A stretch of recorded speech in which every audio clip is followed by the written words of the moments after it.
Welcome back to Better You. I'm your host, Cynthia Thompson. I want to ask you all a question. Have you ever wondered what it's like to come to the United States from another country?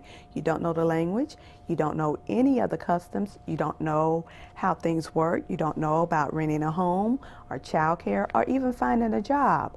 Well, the city of Charlotte has a special organization called the Latin American Coalition. And today, my guest, Adriana Galvez Taylor, is going to explain to us everything that they provide for people that come from other countries here to the United States. Thank you for joining me today.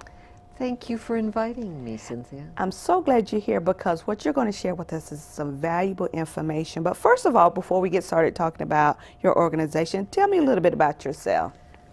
I come from Argentina. Huh. I've been in the United States since I was a fairly young child, about 7 years old, and lived in New York, California, Miami. I have a master's degree in history, and I've worked in the legal field for many, many years, about 25 at this point. I direct the Immigrant Rights Program at the Latin American Coalition, which is a Board of Immigration Appeals recognized program. I'm an accredited representative, so I can actually represent people before the Immigration Service. So what exactly is the Latin American Coalition? The Latin American Coalition is an organization that was actually founded 20 years ago. Oh, you've been around that long. 20 years ago here in Charlotte. It was founded in response to the fact that the Latin American population was growing. Although it took quite a long time to get to the numbers that we see now. And just as you said, people come to this country, they don't know where to go, how to enroll a child in school, what kind of vaccines that child needs, where to go if they have a legal problem, what to do if they have a labor rights issue, or someone doesn't pay them a wage that they're due, or doesn't pay them workman's compensation, or if they're a victim of domestic violence, where to turn, where to get counseling, how to report to the police, will the police arrest them? Because there is a fear as well. Many clients, not all, but many of our clients, unfortunately, have not yet completed their immigration process. So there is always a fear out in the community, because our immigration laws are sometimes less fair than we would want them to be. There is a fear out in the community that seeking help, seeking perhaps police assistance or social services assistance or some sort of official agency assistance will actually take you straight into the hands of immigration and get you deported.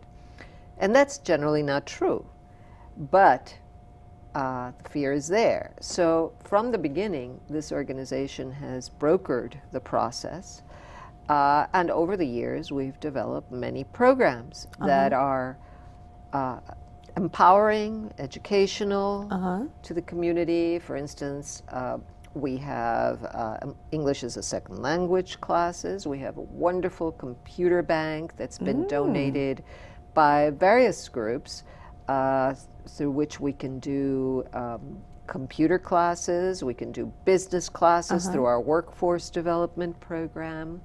In addition to using the computers,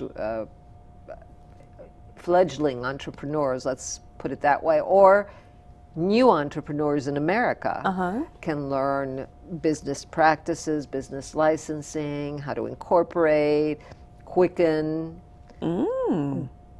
Are these services free? No, not all services are free. Most of our services are free.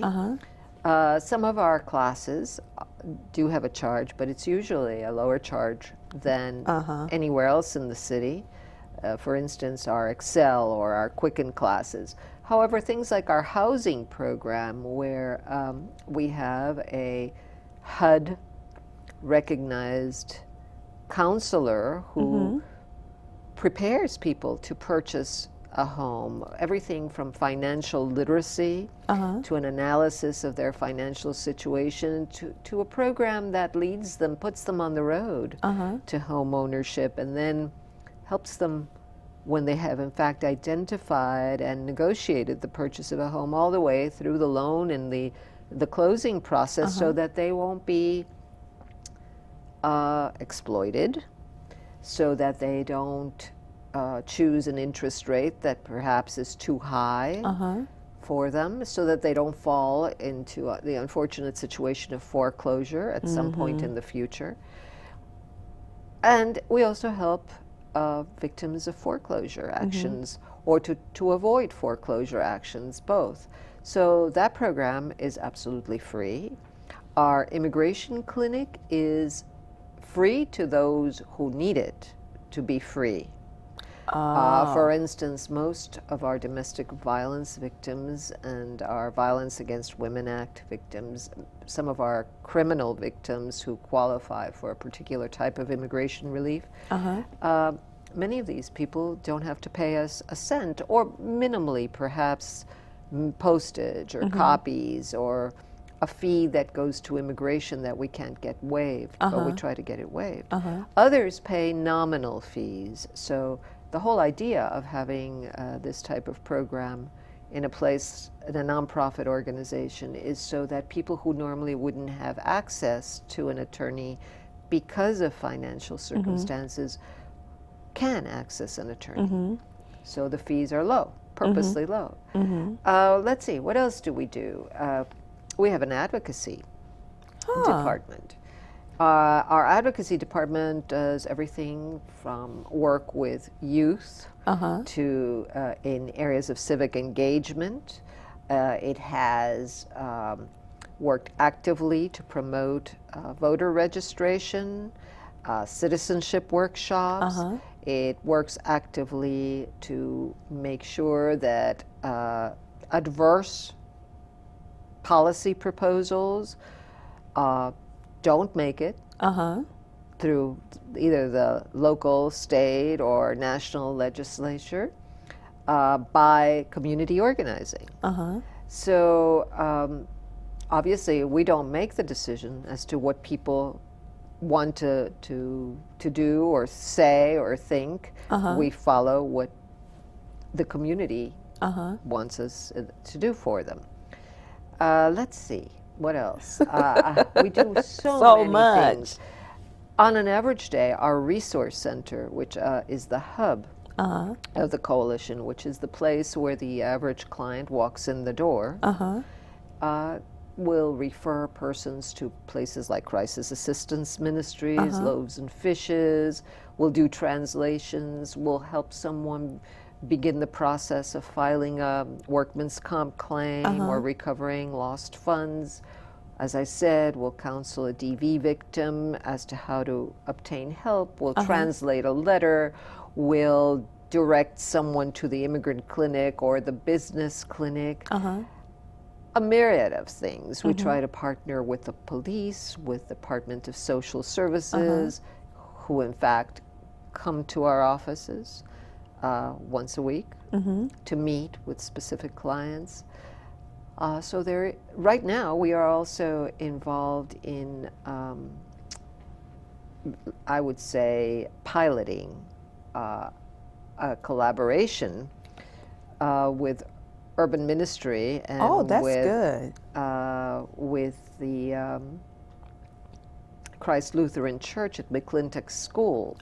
There is a program that Urban Ministry has offered to the English-speaking community called Getting Ahead, Not Just Getting By, which is a program that lasts about 14, 15 weeks and basically takes people through an analysis of why are they in the economic situation they are and how can they plan to get out of it. Well, we decided that we wanted to test it with our community and volunteered, several of us volunteered to teach the class in Spanish at McClintock High School. So that's good. We're doing McClintock Middle School, which is something we're doing every Tuesday night in their family night. And it's a wonderful experience. So how do you reach out to people to let them know all the wonderful things that you have to offer? Through the radio, the newspapers, word of mouth, our outreach to the community, the various agencies that we partner with.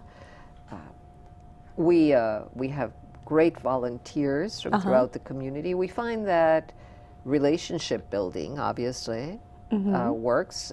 And being that we offer so much programming, people do refer each other. A lot of it comes from my friend told me, my cousin told me, my neighbor told me. But we work very actively. We go on the radio every Thursday at noon, and that's a set show. If we want to do more, or if someone invites us, like you, we go. We go. If there is a community-wide meeting, we try to make our presence known and felt at different levels, not just on the grassroots, but we want agencies, government, etc., to know what we're doing, because we're helping to build this community. Right. So tell me, I know that you offer so many things, but the most important thing is citizenships. What are the different steps that a person has to go through? Let's say I were to walk through your door tomorrow and need to become a citizen. What are some things I need to do? Well, becoming a citizen takes a while, and there are quite a few steps between walking in the door and being able to be a citizen. Citizenship is the last step.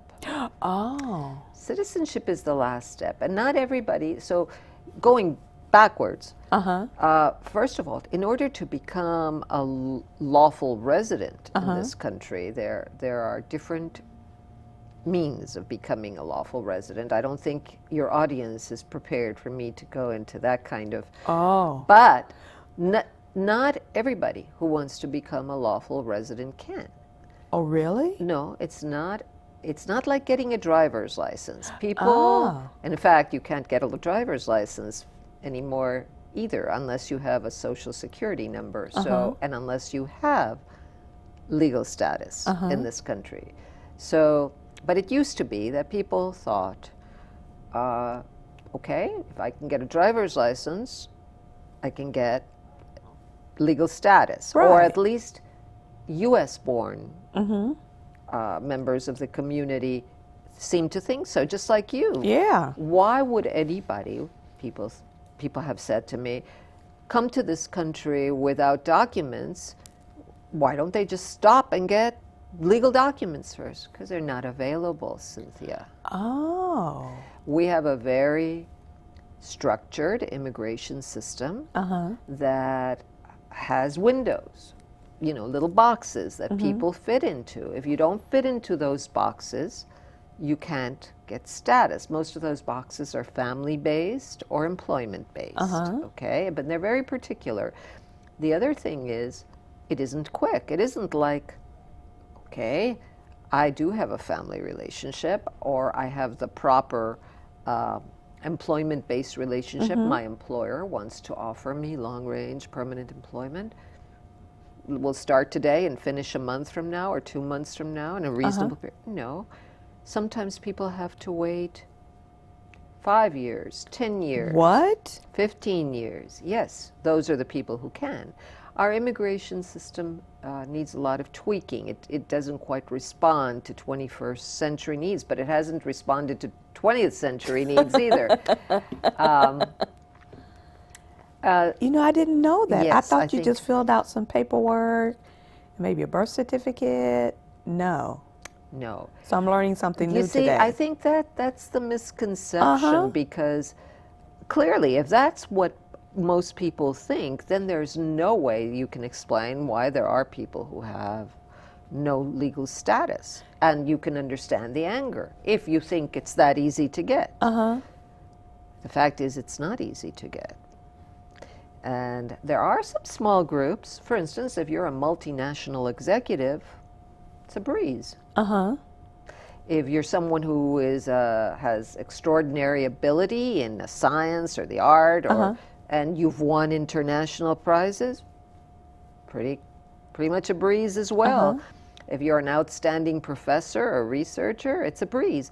If you're the spouse of a U.S. citizen, or the child under 21 of a U.S. citizen, or the parent of an adult U.S. citizen, and you don't have any reason why this country would bar you. You haven't committed a serious crime, you haven't done one of many other things, then it could be easy. But for everybody else, it's not that easy. But don't you have to be a citizen in order to work in the U.S.? You have to be since 1986.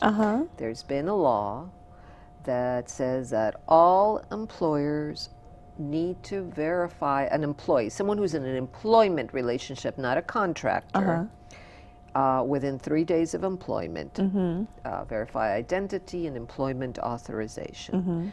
And there are civil penalties for the employer if the employer hires someone knowing that they are undocumented. But the only thing that the employer has to do is see the documents from several lists, that several alternatives. That's the law. Now, does everybody follow the law? Unfortunately, for many years, while there was a boom in this country, rather than follow the law and rather than enforce the law, it was ignored. When we needed workers from other parts of the world, and I do not lie, I am not lying to you, you can research this. Down on the border, there were billboards, not little signs, not handwritten signs. Come to Alabama, we have work for you. Come to Virginia, we have work for you. This is not an invention.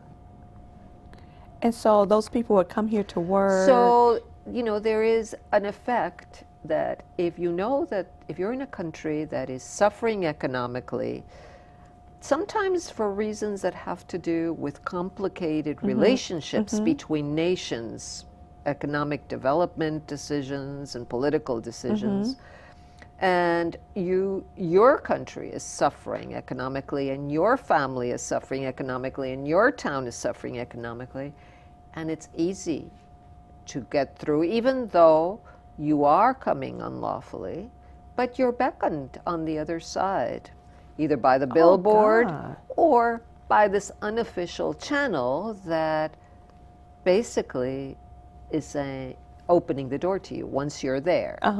Well, in boom times, as I said, people closed their eyes and hired, either as employers or as independent contractors. When our economy started to regress, then of course you have this kind of strangling, and a lot of people have suffered for that reason, because once you're here for an extended period of time, you build a family, you build a home. If you don't have your own home, at least you have a lot of investment in the United States. It's not that easy to pick up and say, okay, I'll take my little knapsack and here I go. Your children are in school. Perhaps they were born here. Perhaps you have children who were born here. Do you just grab them and leave? No. And go back to what? Yeah. So there's a lot of very complicated issues about which we have to have, I think, more and better conversations with more people like you and I are having. Because like you said, you didn't know. I had no idea. And a lot of people don't know. And I'm just saying some of the things that need to be said. The conversation can go much deeper. I'm sure that there are questions that people in your viewing audience would have that would bring up some good points on both sides, but we need to talk about things before we make decisions. You know, there are some awful things happening. Some people want to take away citizenship from the children of foreign nationals who are undocumented. U.S.-born children. They want to take citizenship away from U.S.-born children. It doesn't seem like they should be able to do that. Well, I don't think so. Yeah. I think that the United States has always viewed that kind of thing, when it happens in other parts of the world, the United States has always viewed that kind of thing as somewhat oppressive. But now there are people in this country who want to do that. So deny 14th Amendment rights and feel very justified. But there are economic and human rights and political issues that most people are not aware of when they look at the situation. And if you look at it as a whole, it becomes, I think, a little bit more easy to understand. Not necessarily to everybody's satisfaction, but easier to understand. I want to ask you one last tough question. Sure.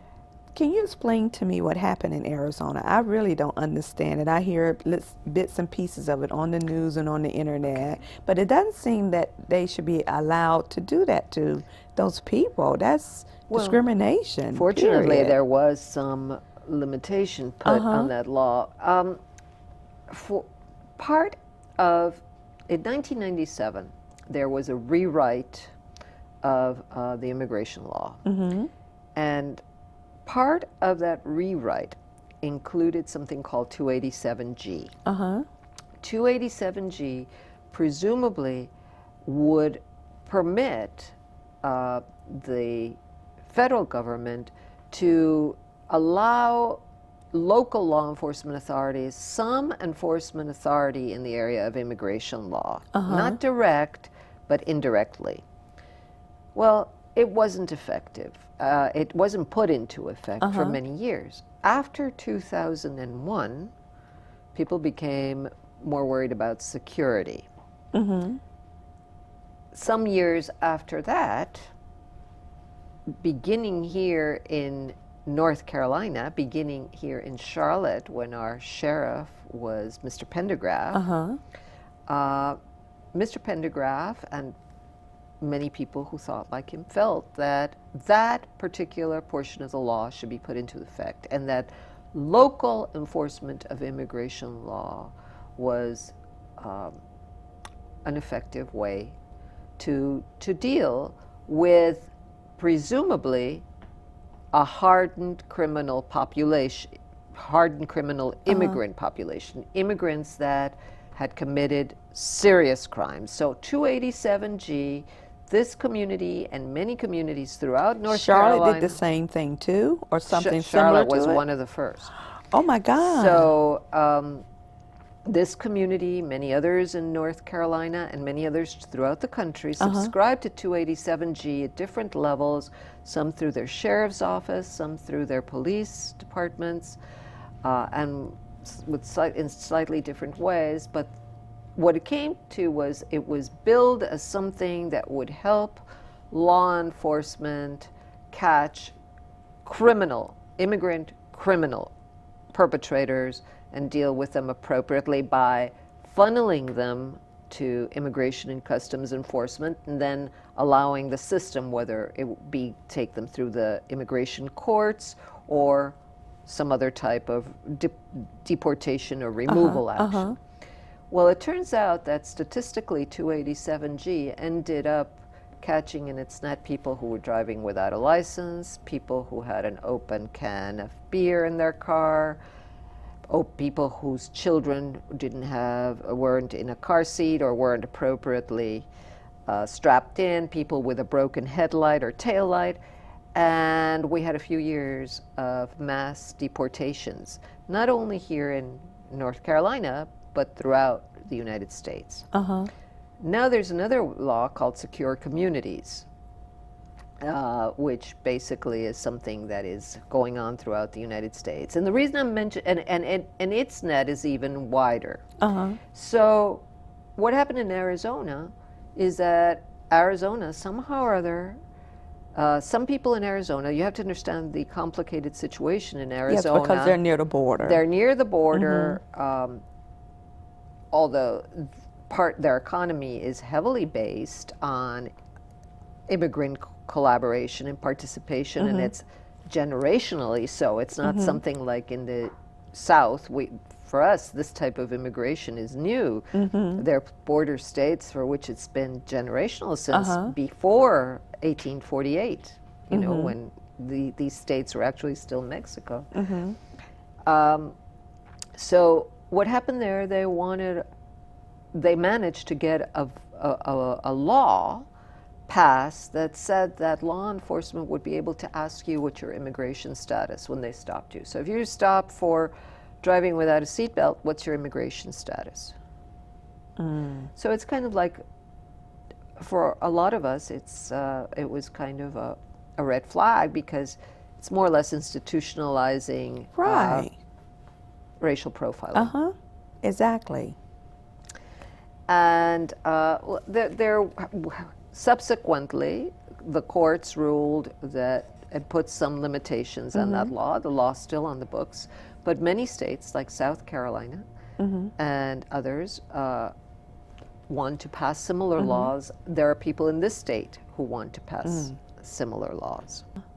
Thank you so much, Ms. Taylor. Thank you. It's a pleasure. And I want to thank each and every one of you for watching today, and I hope you learned something, because I learned something today. I did not know how serious it was, how hard it was to become a citizen here. But please do continue to watch my show every Wednesday at 6 p.m. We went way over, but it's fine. Yeah.